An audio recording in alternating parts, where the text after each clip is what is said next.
Hi hello నమస్తే అండి. Welcome to my channel be like Banu. ఈరోజు వీడియోలో చాలా సింపుల్ ప్రాసెస్లో కాజు పన్నీర్ కర్రీ ఎలా తయారు చేసుకోవాలో చూద్దాం. ఈ కర్రీ చేయడం చాలా ఈజీ అండి. ఎవరైనా సరే, అంటే వంట రాని వాళ్ళైనా సరే చాలా ఈజీగా చేసేయచ్చు ఈ కర్రీని. సో ఎలా తయారు చేసుకోవాలో చూసేద్దాం. ముందుగా 150 గ్రామ్స్ పన్నీర్ తీసుకొని దానిని స్లైసెస్గా కట్ చేసుకోవాలి. మీకు పన్నీర్ అనేది ఏ సైజులో కావాలో ఆ సైజులో కట్ చేసుకోండి. నేను ఇక్కడ వీడియోలో చూపించిన సైజులో పన్నీర్ని కట్ చేసుకుని రెడీ చేసుకున్నాను. ఇలా రెడీ చేసుకున్న ముక్కల్ని ఒక మిక్సింగ్ బౌల్లోకి తీసుకోవాలి. ఇప్పుడు ఈ బౌల్లోకి 1/2 టీ స్పూన్ పసుపు, 1 టీ స్పూన్ కారం, 1/2 teaspoon salt, 1 teaspoon వరకు ఆయిల్ని యాడ్ చేసుకోవాలి.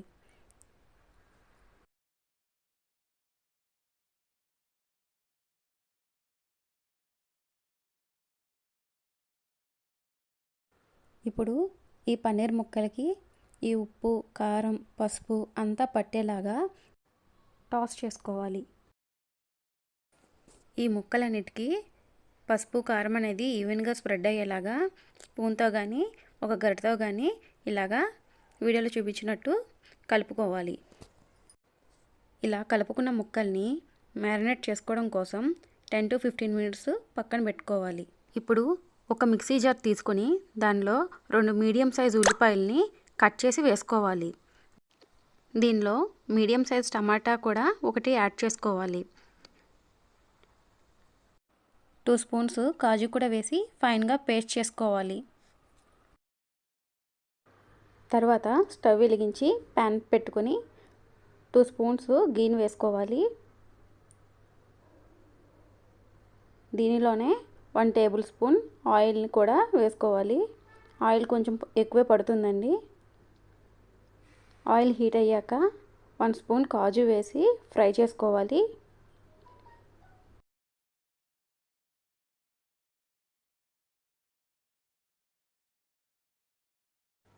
కాజు బాగా ఫ్రై అయ్యి గోల్డెన్ బ్రౌన్ కలర్ వచ్చాక ఒక బౌల్లోకి తీసేసుకోవాలి. ఇప్పుడు ఇదే ఆయిల్లో ఒక స్టార్ పువ్వు, 2 మరాఠీ మొగ్గలు, 3 లవంగాలు, ఒక బిర్యానీ ఆకు, ఒక ఇలాచీ కూడా వేసి వీటిని బాగా ఫ్రై చేసుకోవాలి. ఇప్పుడు ఇవి చక్కగా ఫ్రై అయిపోయినాయి కదా. ఇప్పుడు ఇందులోనే ఒక రెమ్మ కరివేపాకు, పొడుగ్గా చీరుకున్న 3 పచ్చిమిర్చి కూడా వేసి కొద్దిగా ఫ్రై అవ్వనివ్వాలి. ఇప్పుడు ఇందులోనే ముందుగా గ్రైండ్ చేసి పెట్టుకున్న టమాటో ఆనియన్ పేస్ట్ కూడా వేసి ఆనియన్ టమాటోలో ఉన్న పచ్చివాసన అంతా పోయే వరకు మంచిగా ఫ్రై చేసుకోవాలి. నేను ఆనియన్ టమాటో పేస్ట్ గ్రైండ్ చేసుకున్నప్పుడు సాల్ట్ అనేది యాడ్ చేయలేదు, ఎందుకంటే నేను తర్వాత యాడ్ చేసుకుంటాను. మీరు కావాలంటే ఈ స్టేజ్లోనే యాడ్ చేసుకోండి. మీకు ఇలాగా ఆనియన్ పేస్ట్ లాగా ఇష్టం లేకపోతే ఆనియన్ అనేది సన్నగా తరిగి కూడా తీసుకోవచ్చు. ఇలా ఆనియన్ను పేస్ట్ చేసి తీసుకోవడం వల్ల కర్రీకి మంచి గ్రేవీ అనేది వస్తుంది. అంతేకాకుండా ఇలా పేస్ట్ చేసి తీసుకోవడం వల్ల త్వరగా కుక్ చేసేసుకోవచ్చు. ఇక్కడ నేను ఈ ఆనియన్ పేస్ట్ అనేది త్వరగా కుక్ అవ్వడం కోసం లిడ్తో కవర్ చేసి ఒక 5 మినిట్స్ వరకు కుక్ చేసుకున్నాను. సో 5 మినిట్స్ తర్వాత ఒకసారి తీసి కలుపుకొని మళ్ళీ ఒక 2 మినిట్స్ వరకు కుక్ చేసుకోవాలి. ఇలా 2 మినిట్స్కి ఒకసారి కలుపుతూ లిడ్తో కవర్ చేస్తూ కుక్ చేసుకుంటూ ఉండాలి. ఇలా కుక్ చేసుకోవడం వల్ల ఆనియన్ పేస్ట్ అని త్వరగా కుక్ అవుతుంది.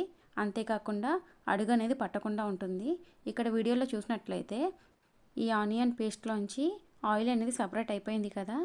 సో ఇప్పుడు ఒక 1/2 స్పూను అల్లం వెల్లుల్లి పేస్ట్ వేసుకోవాలి. ఈ అల్లం వెల్లుల్లి పేస్టు ఆనియన్ పేస్ట్లో బాగా మిక్స్ అయ్యేలాగా బాగా కలుపుకొని అల్లం వెల్లుల్లి పేస్ట్లో ఉండే పచ్చివాసన పోయే వరకు కలుపుతూనే ఉండాలి.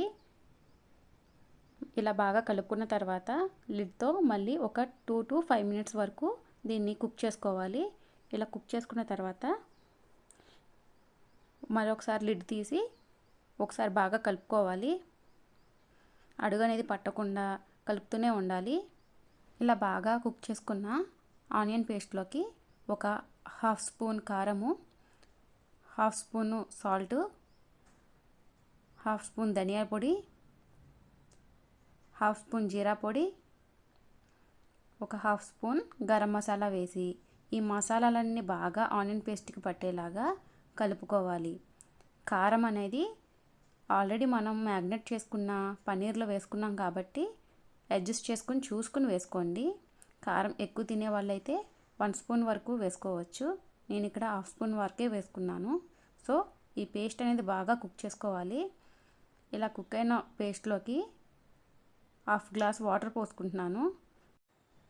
మీకు గ్రేవీ కన్సిస్టెన్సీని బట్టి వాటర్ అనేది యాడ్ చేసుకోండి. సో ఇలా వాటర్ అన్ని పేస్ట్ అబ్జర్వ్ చేసేసుకుంటుంది. ఈ స్టేజ్లో మనం ముందుగా మ్యాగ్నేట్ చేసుకున్న పన్నీర్ని కూడా వేసేసుకోవాలి. వేసేసుకొని అదే బౌల్లో కొంచెం వాటర్ యాడ్ చేసుకుని అవి కూడా వేసేసుకోండి. ఇప్పుడు ఈ పన్నీర్ ముక్కలకి ఈ మసాలా అంతా బాగా పట్టేలాగా మంచిగా కలుపుకోవాలి. ఇలాగా మొత్తం అంతా ఒకసారి కలుపుకొని లిడ్తో కవర్ చేసి ఒక 5 మినిట్స్ వరకు కుక్ చేసుకోవాలి. సో పన్నీర్ వేసాక ఎక్కువసేపు కుక్ అవ్వాల్సిన అవసరం లేదు. పన్నీర్ చాలా సాఫ్ట్గా ఉంటుంది కాబట్టి తొందరగా కుక్ అయిపోతుంది. ఈ ప్రాసెస్లో ఆనియన్ పేస్ట్ ఫ్రై అవ్వడమే టైం పడుతుంది అంతే. మిగతా ప్రాసెస్ అంతా చాలా సింపుల్గా అయిపోతుంది. సో ఇప్పుడు గ్రేవీ అనేది కొంచెం దగ్గర పడుతూ ఉంటుంది కదా, ఈ స్టేజ్లో ముందుగా ఫ్రై చేసి పెట్టుకున్న కాజు, కస్తూరి మేతిని కూడా ఇలా పొడిలా చేసుకుని వేసుకోండి. ఈ కసూరి మేతి అనేది కర్రీకి మంచి స్మెల్ని ఇస్తుంది. తర్వాత కొత్తిమీరని కూడా వేసుకొని ఒకసారి మళ్ళీ ఈ కర్రీని అంతా బాగా కలుపుకోవాలి. ఇలా బాగా కలుపుకున్న తర్వాత మూత పెట్టి 1 మినిట్ వరకు కుక్ అవుతే సరిపోతుంది. సో ఇప్పుడు లిడ్ తీసి ఒకసారి చూస్తే ఇలా ఆయిల్ అనేది సపరేట్ అవుతుంది.